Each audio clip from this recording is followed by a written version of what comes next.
Hello दोस्तों, नमस्कार। एडमा classes में आप सभी का स्वागत है। मैं कृष्ण कुमार आप लोगों को भारतीय राज्य व्यवस्था यानी इंडियन पॉलिटी पढ़ा रहा हूं, जिसमें आप लोगों के लिए एमपीपीएससी मध्य प्रदेश से संबंधित समस्त exams, MPPSC, MP forest forest का एग्जाम हो या व्यापम के जितने भी एग्जाम होते हैं उसके सिलेबस को कवर किया जा रहा है।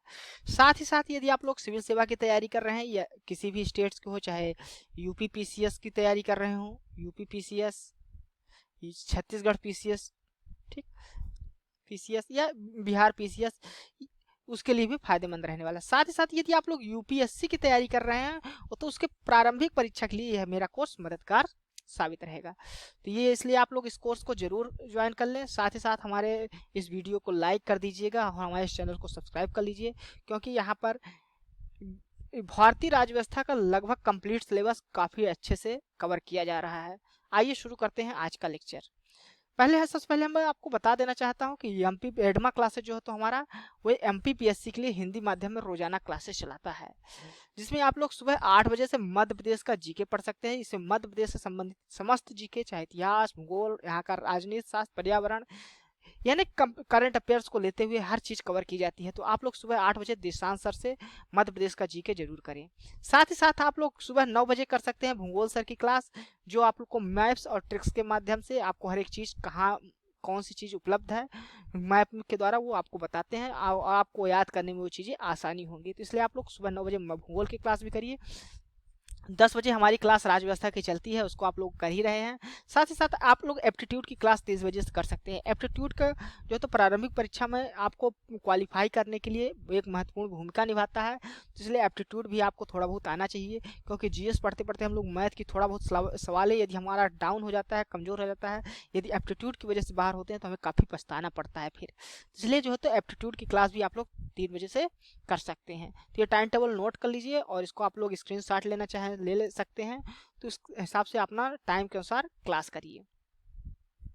आज हम क्या पढ़ने वाले हैं उसको सबसे पहले जान लेते हैं। जैसा कि आप लोग जान रहे हैं कि हम लोग इसमें नीति निषेध सिद्धांत पढ़ रहे हैं, जिसमें मैंने भाग 1 और भाग 2 पढ़ा चुका है। आज जो हम पढ़ने वाले हैं ये नीति निषेध सिद्धांत का भाग 3 और आखिरी भाग होगा, जिसमें हम लोग नीति निषेध सिद्धांत को काफी अच्छे से कवर करेंगे। साथ ही साथ आज हम कुछ एमसीक्यू भी हल करेंगे, जो हमने निर्देशक सिद्धांत से जिस प्रकार के पॉसिबल क्वेश्चन है एग्जाम्स में पूछे जा सकते हैं, उसको भी हम लोग कोशिश करेंगे, ताकि आपको एक बार रिवाइज हो जाए कि हमने जो इन 3 लेक्चरों में पढ़ा है नीति निर्देशक के किस प्रकार के क्वेश्चन आ सकते हैं एग्जाम में। जैसा कि मैंने आपको बताया कि हमारा जो नीति निर्देशक सिद्धांत है वो संविधान के भाग 4 में है, और ये संविधान के आर्टिकल 36 से लेकर 51 तक दिया गया है। और साथ ही साथ यह भी बताया था कि यह जो तो आयरलैंड के संविधान से लिया गया है। कहाँ से लिया गया है? आयरलैंड के संविधान से। ठीक, तो यह हमारा सामाजिक और आर्थिक विकास के लिए, राज्य को जो तो प्रोत्साहित करने के लिए, राज्य को दिशा निर्देश देने के लिए राज्य के निर्देशक सिद्धांत हमारे संविधान में जोड़े गए थे। आर्टिकल 36 में हमने बताया था कि राज्य की परिभाषा क्या है, जो यह परिभाषा वही है जो संविधान के भाग 3 में हमने आर्टिकल 12 में पढ़ा था। तो आर्टिकल 12 का आप लोग वीडियो जरूर देख लीजिएगा, जो मौलिक अधिकार का हमारा पहला वीडियो है, उसमें राज्य की परिभाषा दी है।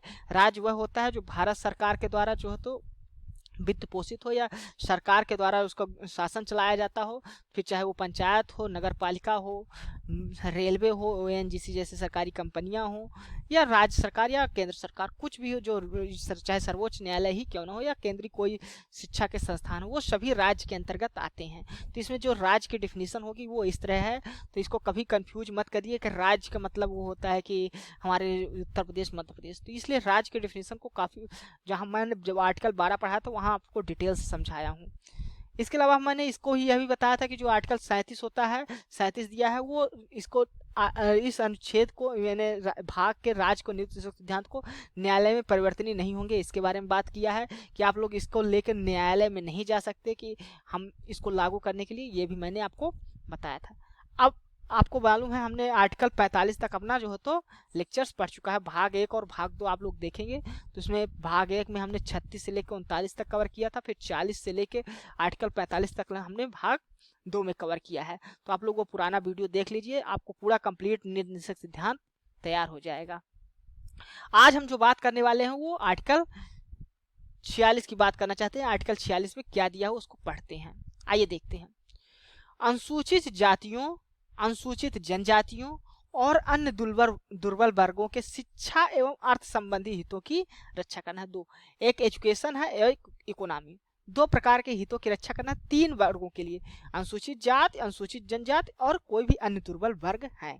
इसका क्या कह रहा है आर्टिकल 46, राज्य कोशिश करेगा, हर चीज ये राज्य ऐसा प्रयास करने की कोशिश करेगा, इसके लिए कोई भी नीति सिद्धांत होते हैं उसको लागू करना है तो उसके लिए राज्य को एक नियम कानून बनाना पड़ता है, कोई विधि बनाना पड़ता है, नियम बनाना पड़ता है या विधि बनाना पड़ता है, विधि के द्वारा वह लागू कर सकता है। ठीक, तो राज्य क्या करेगा, जनता के दुर्बल वर्गों के लिए, जो शोषित हैं, जो अभी विकास नहीं कर पाए हैं, पिछड़े रह गए हैं, विशिष्टतः मुख्य रूप से किसके लिए, अनुसूचित जातियों, अनुसूचित जनजातियों के शिक्षा और अर्थ संबंधी हित, यानी उनको रोजगार मिल जाए, उनकी इकोनॉमी चले, इस प्रकार के कार्य करने के लिए हितों को विशेष सावधानी से अभिवृद्धि करेगा, उनको बढ़ाने की कोशिश करेगा। साथ ही साथ क्या करेगा, और भी ध्यान दें, सामाजिक न्याय और सभी प्रकार के शोषण से उनकी रक्षा करेगा। यानी आर्टिकल 46 में कह रहा है कि जो अनुसूचित जाति हैं और अनुसूचित जनजाति, इनके शिक्षा की व्यवस्था करने की कोशिश राज्य करेगा। और राज्य आप लोग देखते हैं कि फ्री एजुकेशन जो देता है और मुख्यतः अनुसूचित जातियों, अनुसूचित जनजातियों को कई सारे अवसर देता है, उनको फ्री में चीजें मिलती हैं और साथ ही साथ उनको आरक्षण जैसी सुविधाएं दी गई हैं। और इसके साथ साथ उनको अर्थ रोजगार प्राप्त हो, उनको काम अवसर प्राप्त हो, वो अगर जंगलों में रह रहे हैं तो अनुसूचित जातियों के देखते हैं ट्राइबल एरियाज को उनके लिए सुरक्षित रखा गया है, तो इसलिए उनको आर्थिक इकोनॉमी भी अपना वो सावधानी से कर सके, ऐसा कार्य करने की कोशिश राज्य करेगा। साथ ही साथ राज्य को और क्या जिम्मेदारी दी गई है, कोई सामाजिक न्याय स्थापित करे, चाहे यानी वो जो अनुसूचित जाति और अनुसूचित जनजाति वाला वर्ग है वो कभी अपने आप को शोषित महसूस न करे, जैसा कि हम आज़ादी के पहले होता था, या जो उच्च वर्ग होते थे वो निम्न वर्गों का शोषण करते थे, तो ऐसा नहीं होना चाहिए। उनको सामाजिक न्याय मिले, ऐसा नहीं कि वो किसी बुरे कंडीशन में रहकर या बजुआ मजदूरी जैसा कार्य करें, ऐसा उनके साथ नहीं होना चाहिए। उनको सामाजिक न्याय मिलना चाहिए और सभी प्रकार का शोषण, किसी प्रकार का शोषण हो, चाहे वो आर्थिक शोषण हो, शारीरिक शोषण हो, मानसिक शोषण हो, हर प्रकार के शोषण से उनकी रक्षा करने की भी कोशिश कौन करेगा, राज्य करेगा। ये आर्टिकल 46 में दिया हुआ है। फिर आर्टिकल 47 क्या कहता है उसको देखते हैं। पोषा आहार स्तर, यानी सभी को फुल न्यूट्रिशन मिले, हर व्यक्ति को। जीवन स्तर, ये सभी शब्दों को ध्यान से सुनिएगा और ये किस आर्टिकल्स में है, जैसे अनुसूचित जातियों, अनुसूचित जनजातियों, दुर्बल वर्गों के हितों की रक्षा करने के संबंधित प्रावधान हमारे संविधान के किस अनुच्छेद में दिया गया है, क्वेश्चन पूछा जा सकता है। तो आप लोग बताएंगे अनुच्छेद 46 में। कभी ऐसा भी कंफ्यूजन करते हैं पिछड़ा वर्ग दे दिया, तो नहीं, किन तीन वर्गों को, अनुसूचित जाति, अनुसूचित जनजाति और दुर्बल वर्ग की बात की गई है। किन किन आधारों पर बात की गई है, शिक्षा और अर्थ संबंधी आधारों पर, दो आधार पर बात की गई कि इनके हितों की रक्षा। यानी हर एक चीज को आपको सावधानी से समझने की आवश्यकता है, तभी आप सही क्वेश्चन कर पाएंगे परीक्षा हाल में। तो पोषाहार और जीवन स्तर कहा गया है ना, को ऊंचा करने के लिए तथा लोक स्वास्थ्य को सुधार करने का कार्य राज्य का कर्तव्य होगा। यानी राज्य, इसको पढ़ लेते हैं पहले क्या लिखा है इस आर्टिकल में अच्छे से। तो राज्य क्या करेगा, अपने लोगों के पोषाहार स्तर और जीवन स्तर को ऊंचा करने के लिए दो कार्य करेगा। साथ साथ लोक कल्याण के सुधार के लिए अपने प्राथमिक कर्तव्यों को मानेगा और राज्य विशिष्टता मादक पेय, स्वास्थ्य के लिए हानिकारक औषधीय प्रयोजन से भिन्न उपयोग का प्रतिषेध करने का प्रयास करेगा। चलिए अब इसको समझते हैं क्या कहा गया है इसे। तो राज्य क्या करेगा, सबसे पहले अपने लोग, जो भारत के नागरिक हैं या जो लोग भारत में रह रहे हैं, उनके पोषण स्तर को, यानी सभी को न्यूट्रिशन मिले। आप लोग देखते होंगे कि गवर्नमेंट कई सारी स्कीम मिलती है, सभी को अन्न मिले, अन्नपूर्णा अन्न योजना तरह की, इस तरह की कई स्कीम चलाती है, यानी कि बीपीएल आधारित लोगों को लिए जो तो अन्न देने की बात की जाती है। तो इस प्रकार सरकार जो है तो कई सारी सब्सिडी भी देती हैं, लोगों को भोजन स्तर, पोषाहार सुधरे, इसके लिए प्रयासरत रहती।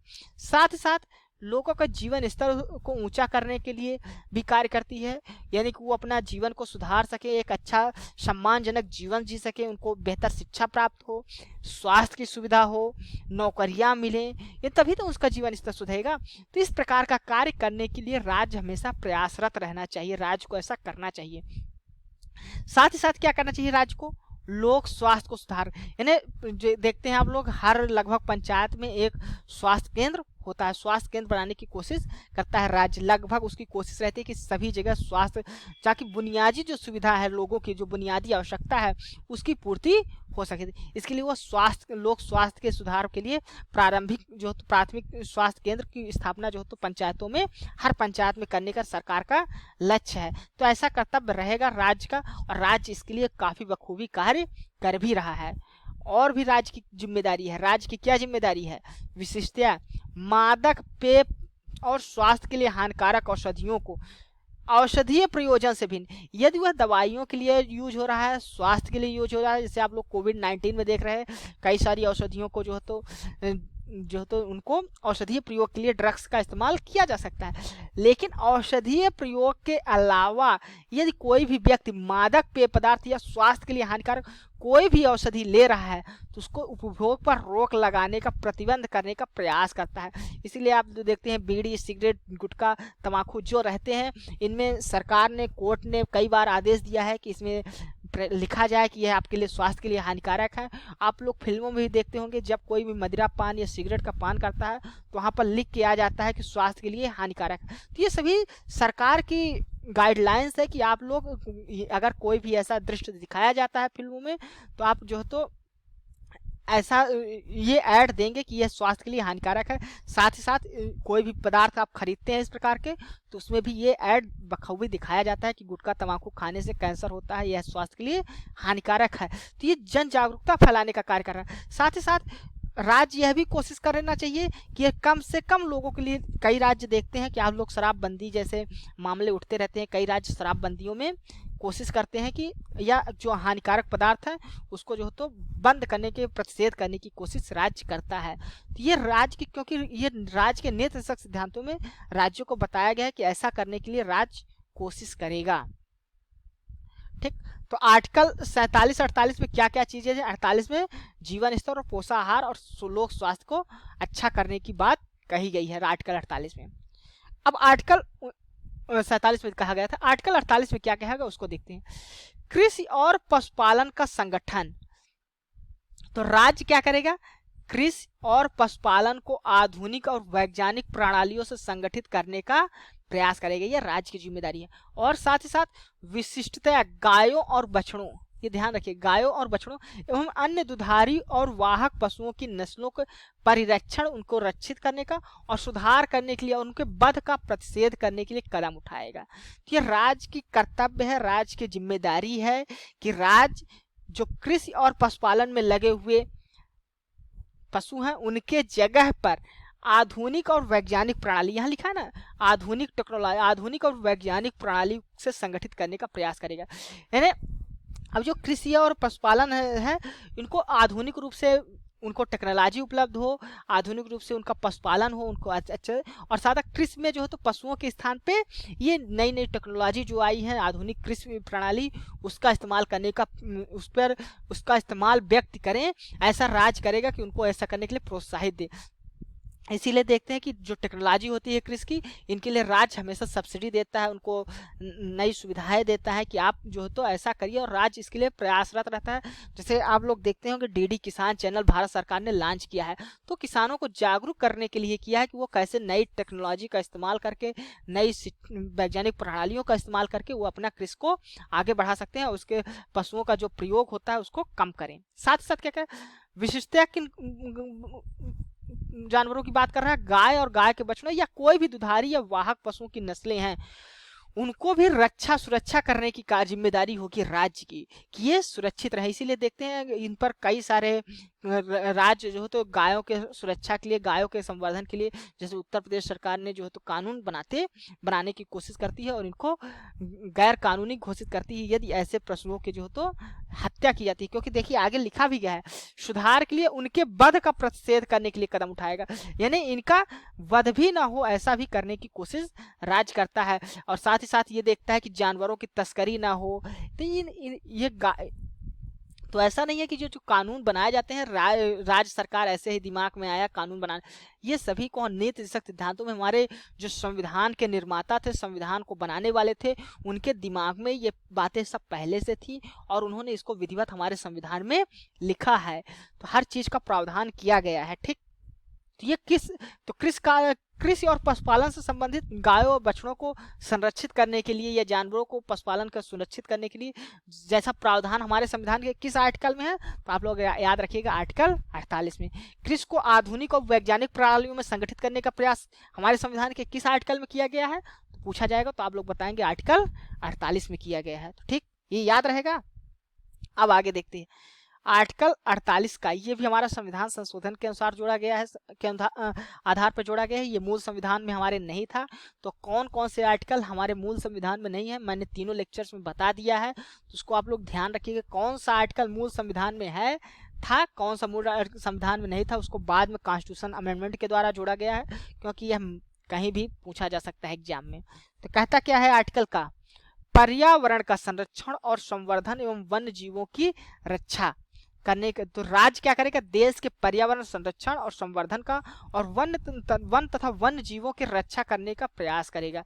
यानी राज्य की यह जिम्मेदारी है कि वह पर्यावरण का संरक्षण करे। इसलिए देखते हैं कई सारे 1972 से हमारे देश में भी और विश्व में भी 1970-72 के बाद ही जो तो पर्यावरण को लेकर जागरूकता उत्पन्न हुई है। लेकिन हमारे भारत में भी उसी वक्त, उससे पहले ही 70-72 से ही कानून बनने लगे थे भारत में। जब विश्व जागरूक हो रहा था पर्यावरण को लेकर, तब हमारे देश में कानून बनना शुरू हो गए थे। तो 1972 में, 1986 में पर्यावरण के संरक्षण के लिए कानून बनाए गए हैं। तो हमारे जो तो संविधान निर्माताओं ने यह चीज बहुत पहले ही आंक ली है कि हमारे पर्यावरण को सुरक्षित करना है। अभी पेरिस समझौता 2015 में हो रहा है, विश्व के लोग एक साथ इकट्ठे हो रहे हैं कि हमारे पर्यावरण को संवर्धन करना है। ठीक, तो हमारे यदि संविधान के किस भाग में दिया है, तो नीति निषेधक सिद्धांत में दिया गया है, भाग 4 में आर्टिकल 48 में पर्यावरण संरक्षण की बात की गई है। इस तरह के क्वेश्चन पूछे जाते हैं। तो राज्य का ये जिम्मेदारी है कि चाहे वो वन हो या वन्य जीव हो, वन्य जीवों के आरक्षण के लिए टाइगर को रिजर्व करता है, एलिफेंट को संरक्षित, बारह सिंघा को संरक्षित करने, देखते हैं हर जानवर को संरक्षित करने के लिए राज्य जो है तो भारत सरकार जो है तो एक कानून बना रही है। तो ये राज्य को क्योंकि जिम्मेदारी दी गई है कि राज्य का कर्तव्य है ऐसा कि राज्य ये करे, इनका संरक्षण और संवर्धन करे, वन और वन्य जीवों की रक्षा भी करे। ये आर्टिकल 48 में दिया गया है। अब आर्टिकल 49 देखते हैं वो क्या कहता है। आर्टिकल 49 कहता है राष्ट्रीय महत्व के संस्मारकों, स्थानों, वस्तुओं का संरक्षण। यानी जितने भी राष्ट्रीय महत्व के हमारे स्मारक हैं, वो किले हो गए, आप लोग देखते हैं बहुत से मंदिर हो गए, धरोहर बहुत सी ऐसी हैं जो एक अद्भुत नमूना है, जो हमारे भारत के खजुराहों का मंदिर हो गया, हम्पी हो गया। तो इस तरह के जो है तो मंदिर हैं, इनको भारत जो है तो राष्ट्रीय महत्व का घोषित करता है और इनको संरक्षित करने का भी कार्य करता है। इस आर्टिकल में कहा गया है स्टेटमेंट, उसको पढ़ लेते हैं। संसद द्वारा बनाई गई विधि द्वारा उसके अधीन राष्ट्रीय महत्व वाले घोषित किए गए कलात्मक एवं ऐतिहासिक अभिरुचि वाले प्रत्येक संस्मारक, स्थान या वस्तु की यथास्थित लुंठन, विरूपण, विनाश, अपसरण, व्यय, निर्यात से संरक्षण करने की राज्य की बाध्यता होगी। यानी कई चीजों से बचाने की कोशिश की है। पहली बात तो संसद क्या करेगा, विधि बनाएगा। ठीक, विधि बना रहा, विधि द्वारा या उसके अधीन कोई भी कानून राष्ट्रीय महत्व वाले संस्थान को घोषित करेगा। ठीक है, देखते हैं भारत सरकार हर साल लगभग कुछ न कुछ राष्ट्रीय महत्व के संस्थान घोषित करता रहता है, चाहे वो ताजमहल हो गया हो, लाल किला हो गया हो, हमारी संसद भवन जो अब है उसको भी राष्ट्रीय भवन घोषित किया जाए, तो उसको राष्ट्रीय महत्व का घोषित करेगा। साथ ही साथ क्या करेगा, जो है उसकी कलात्मक और ऐतिहासिकता है उसमें अभिरुचि लेकर क्या करेगा, उसमें इंटरेस्ट दिखाएगा, कलात्मकता और ऐतिहासिकता को बढ़ाने की कोशिश करेगा। प्रत्येक संस्मारक और स्थान या वस्तु का यथास्थित, तो ये जो संस्मारक बने हुए हैं, कोई भी स्थान है जो ऐतिहासिक महत्व का स्थान है, जैसे बोध गया बुद्ध से संबंधित है, सारनाथ बुद्ध से संबंधित है, तो ये संस्थानों को, अयोध्या हो गया, मथुरा हो गया, ये संस्थान हैं, स्थान भी हैं। वस्तु का यथास्थित, जिस प्रकार ये वस्तु हैं वो उसी प्रकार मेंटेन रहे, उसको सुरक्षित करने का भी कार्य करेगा। इनको लुंठन ना हो, किसी प्रकार की हानि ना हो, विरूपण ना हो, उनका आकार में परिवर्तन ना हो, नष्ट ना हो, उनका क्षरण ना हो, कि किसी प्रकार बेनन न किया जाए, उसका निर्यात ना किया जाए। इन सभी से उनकी सुरक्षा करने की जिम्मेदारी किसकी है? राज्य की। और ये बाध्यता है, राज्य को बाध्यता होगी कि राज्य ये ऐसा करे। और इसलिए भारत सरकार इस तरह के कानून भी बहुत सारे अभी देखते हैं 2019 में बनाया गया था, स्मारकों और संस्थानों के संरक्षण को लेकर कई सारे कानून बनाए गए। साथ ही साथ देख रहे हैं कि स्मारकों के संरक्षण के लिए जो तो प्राइवेट कंपनियों को जो तो हमेशा दिया जाता है कि आप इसकी जो है तो संरक्षण कीजिए, वो जिम्मेदारी किसी प्राइवेट कंपनी को, क्योंकि भारत सरकार यदि उसमें उसको लग रहा है कि हमारे पास पर्याप्त संसाधन नहीं है, तो वो प्राइवेट संस्थानों को दे देती है, प्राइवेट कंपनियों को दे देती है कि आप इसका संरक्षण करिए। ठीक, तो इस प्रकार के जो राष्ट्रीय महत्व है उनका संरक्षण करने की जिम्मेदारी राष्ट्र को बताई गई है। ये हमारे संविधान के किस आर्टिकल में पूछा गया? तो आर्टिकल 49 में है, ध्यान रखिएगा। आर्टिकल 50 क्या कहता है? कार्यपालिका से न्यायपालिका का पृथक्करण, यानी जो हमारी एग्जीक्यूटिव है और जुडिशरी, उसको जो है तो दोनों को अलग अलग पावर है, सेपरेशन ऑफ पावर की बात हमारे आर्टिकल 50 में की गई है। तो ये अक्सर कई बार एग्जाम में पूछा भी गया है। तो जो हमारे कार्यपालिका और न्यायपालिका के पृथक्करण है, सेपरेशन ऑफ पावर का जो कॉन्सेप्ट है, वो हमारे संविधान के किस भाग में दिया गया है? मतलब प्रस्तावना में दिया गया है कि मौलिक अधिकार में दिया गया है, मूल कर्तव्य में दिया गया है, मौलिक राज्य के नीति सिद्धांतों में? तो ये ध्यान रखिएगा, हमारे संविधान के अनुच्छेद 50 में दिया गया है और राज्य के नीति सिद्धांतों में दिया गया है। कार्यपालिका और न्यायपालिका दोनों की शक्तियों का पृथक्करण रहेगा, यानी सेपरेशन ऑफ पावर के कॉन्सेप्ट आर्टिकल 50 में है। क्या कह रहा है? राज्य की लोक सेवाओं में न्यायपालिका की कार्यपालिका से पृथक करने के लिए राज्य कदम उठाएगा, ऐसा कानून बनाएगा कि राज्य जो कार्यपालिका जो तो न्यायपालिका के कार्यों में कोई भी बाधा न पहुंचाए और न्यायपालिका जो तो कार्यपालिका के कार्यों में बाधा न पहुंचाए। लेकिन अभी हाल ही के दिनों में देखा जा रहा है लगातार कि जो न्यायिक सक्रियता है, न्यायपालिका की सक्रियता है, वो काफ़ी बढ़ी हुई है और इस पर काफ़ी क्वेश्चन पूछा जाता है कि जो अब वर्तमान में जो है तो देख रहे हैं हम लोग कि न्यायिक सक्रियता बढ़ रही है। न्यायपालिका जो तो कार्यपालिका के हर कार्यों को जुडिशियल रिव्यू के तहत लाती है और किसी न किसी न्यायपालिका कार्यपालिका को ऐसा करना है, राज्य को ऐसा निर्देश भी लगातार देती रहती है। तो थोड़ा ये कॉन्सेप्ट में इसमें वर्तमान में कॉन्फ्लिक्ट चल रहा है, लेकिन जो पावर ऑफ सेपरेशन की बात की गई वो हमारे आर्टिकल 50 में की गई है। यदि हमारे एग्जाम में ये प्रश्न पूछा जाता है तो आप लोग इसको जरूर कर लीजिए कि हमारे राज्य के नीति सिद्धांतों में दिया गया है या कहा गया भाग में, किस भाग में दिया है, तो भाग 4 लिखेंगे। ये किस आर्टिकल में है तो वो आप लोग आर्टिकल 50 लिखेंगे। अब आर्टिकल 51 क्या कहता है उसको देख लेते हैं। आर्टिकल 51 हमारे इंटरनेशनल रिलेशन या विदेशों से संबंध की बात करता है, अंतर्राष्ट्रीय शांति और सुरक्षा की बात करता है। इसी के तहत हम लोग विश्व के जितने भी वर्ल्ड ऑर्गेनाइजेशंस हैं, चाहे WHO हो, यूनाइटेड नेशंस हो, इस तरह के जो ऑर्गेनाइजेशन है उसके साथ हम लोग जुड़ते हैं, अपना संबंध बनाते हैं और दूसरे कंट्रियों के साथ संबंध बना के हम लोग चाहते हैं कि हमारा देश भी उनकी तरह डेवलप हो। तो राज्य का क्या कोशिश रहेगी? अंतरराष्ट्रीय शांति और सुरक्षा की वृद्धि करेगा, यानी अंतरराष्ट्रीय स्तर पर शांति और सुरक्षा बनी रहे, क्योंकि हम लोग 2 विश्व युद्ध देखे हैं, प्रथम विश्व युद्ध और द्वितीय विश्व युद्ध। उनकी विभीषिका भी हम लोग देख चुके हैं, कितना ज़्यादा उनसे नुकसान होता है, हर देश को नुकसान होता है। तो भारत भी जो है तो अंतरराष्ट्रीय शांति और सुरक्षा ऐसा कोशिश करेगा कि शांति और सुरक्षा बनी रहे विश्व में, किसी प्रकार का तीसरा विश्व युद्ध न छिड़ने पाए। वो भारत के संविधान में भी कहा गया है कि भारत ऐसा कोशिश करेगा। साथ ही साथ क्या क्या है? राष्ट्रों के बीच न्याय संगत और सम्मान पूर्वक संबंधों को बनाए रखेगा, यानी हम लोग एक न्याय संगत, और अगर वो भी हमारे साथ न्याय संगत व्यवहार करते हैं, सम्मानपूर्ण व्यवहार करते हैं, तो हम भी कोशिश कर, हमारी भी ये हमेशा कोशिश रहेगी कि हम लोग उन राष्ट्रों के साथ न्याय संगत और सम्मानपूर्वक के संबंध बनाएं, ताकि दोनों विकास या हमारा जो फॉरेन रिलेशन है, दूसरे देशों से संबंध है, वो एक अच्छा बना रहे, ताकि हमको ये क्योंकि हमको अन्य देशों से भी कई टेक्नोलॉजी की आवश्यकता होती है, कई चीज़ों को इंपोर्ट करने की आवश्यकता होती है। तो हम लोग जितना अच्छा संबंध बनाएंगे वो हमारा एक जियोपॉलिटिकल पावर भी हमको इम्प्रूव करने की कोशिश जो तो बढ़ाता है, रीजनल ताकि हमारा जो मान है, सम्मान है, वो विश्व स्तर पर बढ़ता है। तो ये इसलिए राज्य ऐसा कोशिश करता रहता है।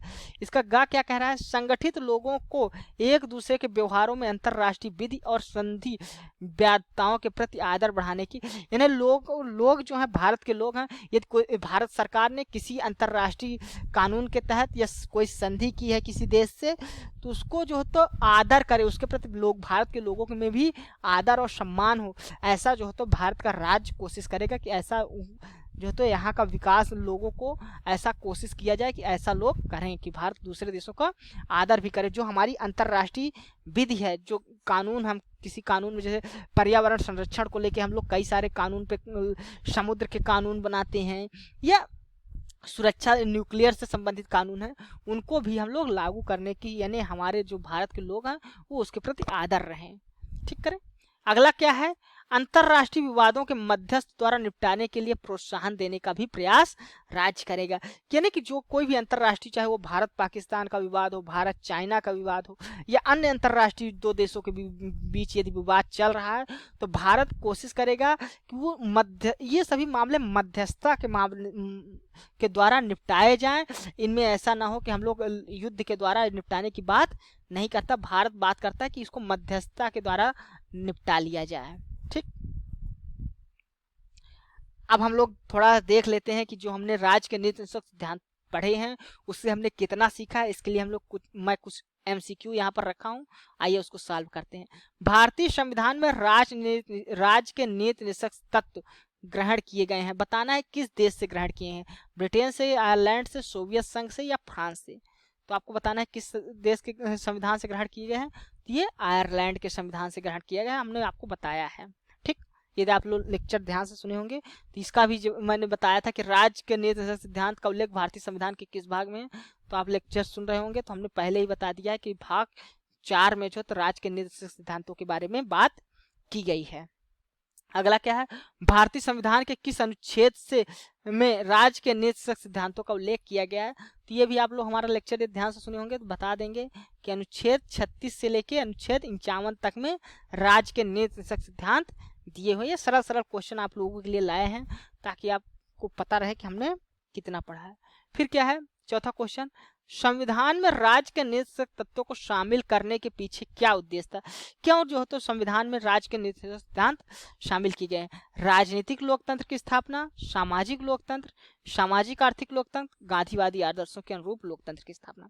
देखिए, हालांकि राज्य के नीति सिद्धांत जो हैं वो हमारे गांधीवादी आदर्शों से प्रेरित हैं और कई सारे आर्टिकल्स इनमें गांधीवादी आदर्शों पर आधारित हैं, लेकिन संपूर्ण कुछ आर्टिकल्स ही गांधीवादी विचारधारा जो तो हमारे यदि पूछा जाता है कौन कौन सी विचारधारा शामिल है तो गांधीवादी विचारधारा भी शामिल है।